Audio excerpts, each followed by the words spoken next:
Hi, I'm Mark Cerny. I'm excited to be here to talk about the newest addition to our console lineup, PlayStation 5 Pro, and how it advances gaming technology.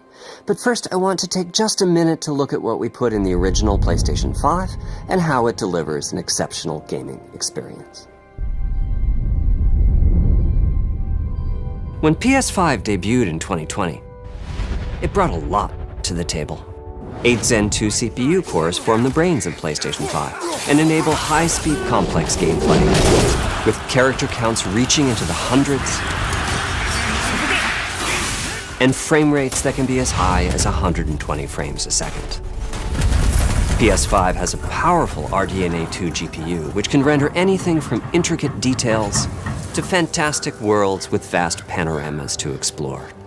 Ray tracing allows for dramatic visual improvements, including reflections off of water or glass, and the realism that comes from real-time global illumination.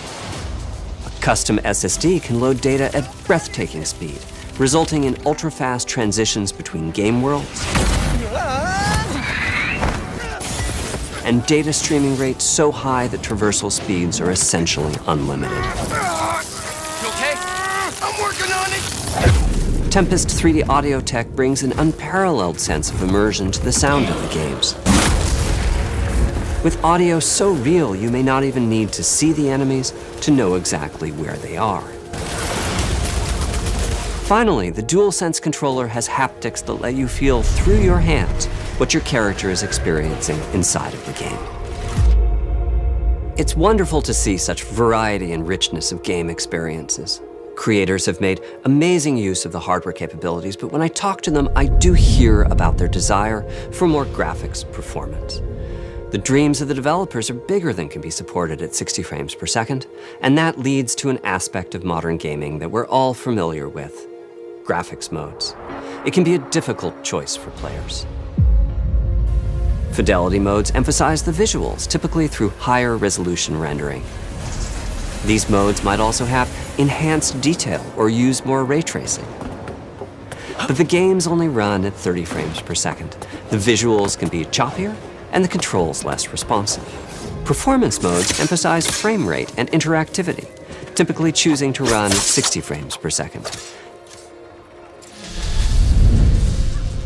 mainly by reducing the graphical detail until those frame rates can be achieved.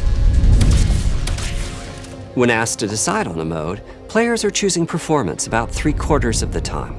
Removing that decision, or at least narrowing that divide, is one of the key targets for PlayStation 5 Pro. We want to give players the graphics that the game creators aspire to, at the high frame rates that players typically prefer.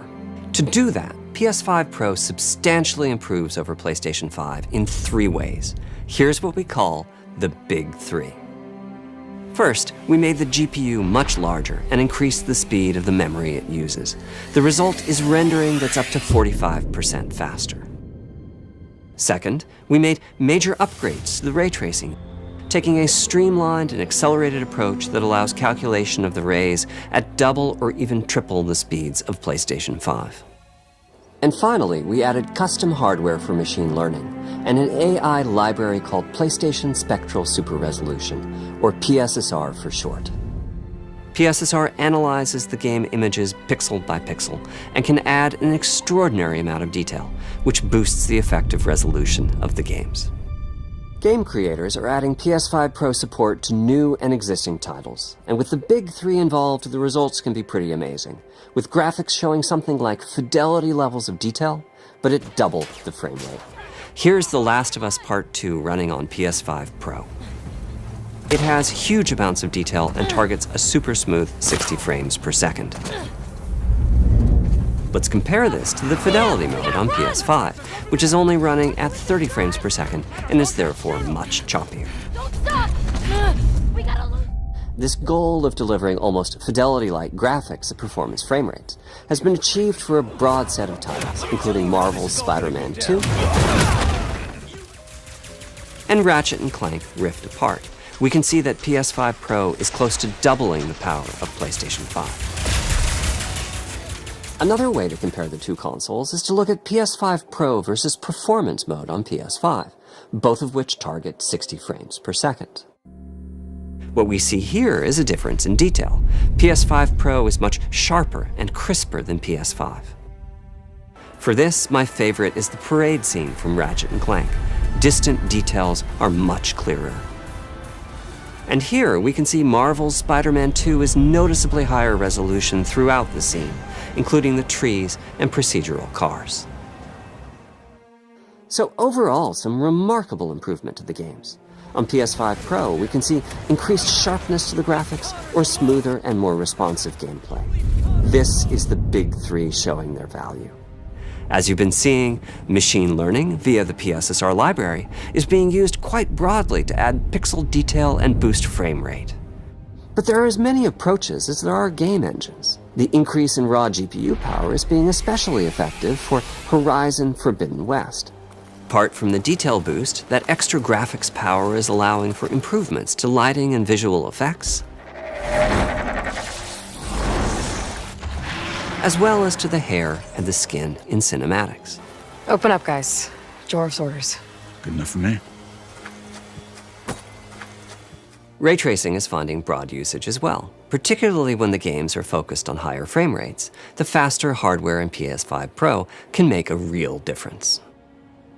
Allowing Gran Turismo 7 to add ray-traced reflections between the cars in gameplay, while continuing to support their targeted 60 frames per second.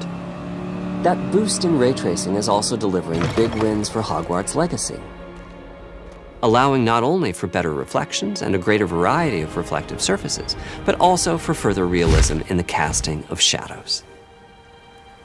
I hope you've enjoyed this run-through of the technology behind PlayStation 5 Pro.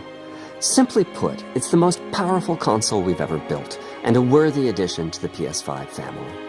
Let me wrap this up by giving you a quick look at a number of games running on the new console. You'll never